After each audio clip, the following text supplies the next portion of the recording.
I'm Stephen Bowie, reporting for KVR News. I'm here on the campus of Oregon State University by the old boiler room, where smoke was reported this morning and emergency response teams arrived on the scene. Sure. Well, about 8:25, we received a 911 call from a passerby, one of the maintenance workers who works here on site, and reported smoke, hearing a small explosion and then observing smoke coming out of this door that we see right here.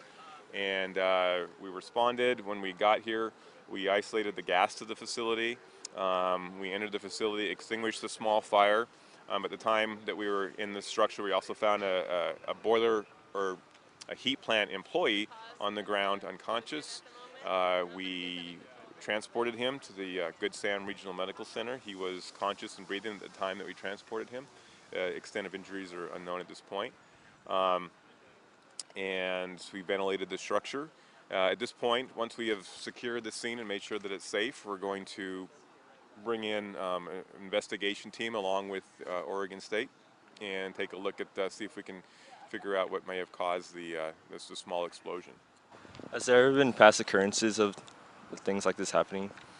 Not here on campus. A few years ago, we had an explosion at a fraternity on 14th Street. That was a much smaller boiler, but it exploded, pretty aggressively, and basically has condemned the house. So, boilers do have the potential to wreak havoc and create, quite a bit of destruction. In this case, there wasn't some significant amount of damage, moderate damage. I really don't know how long the boilers will be out of service. You probably want to talk to OSU representatives about that.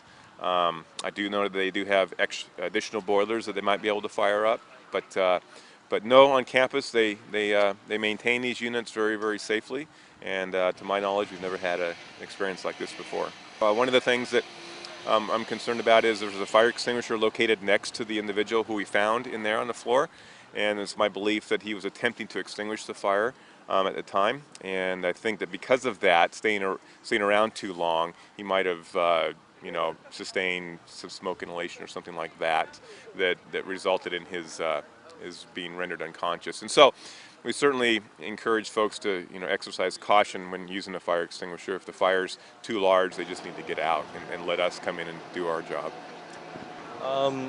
Is this event related to any of the fires that happened on campus a couple of weeks ago? That's a good question. It doesn't seem to fit. We're not ruling that out by any means, but it does appear at this point to be just a boiler malfunction. Is there a timetable of when things should be fixed? We're hoping within 6 to 8 hours of getting one of the auxiliary boilers going. And so right now the hot water isn't being heated for OSU. But once we get the auxiliary boiler going, that should supply about 75% of the heat that is needed. Can you tell us about experiences you had with responding with events like this? Well, really, my experiences in these sorts of events is to support the fire service and whatever the fire department needs. Our role in law enforcement is to set up a safe perimeter for the fire department, keep the media back while the event's unfolding, and to just ensure that the fire department is safe in their operations. So, really, it's really a fire event. We're just there to support them.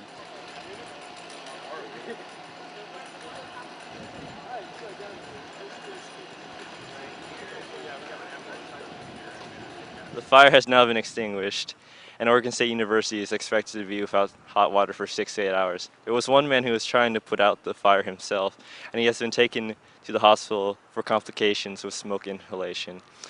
The full extent of his injuries are yet to be determined.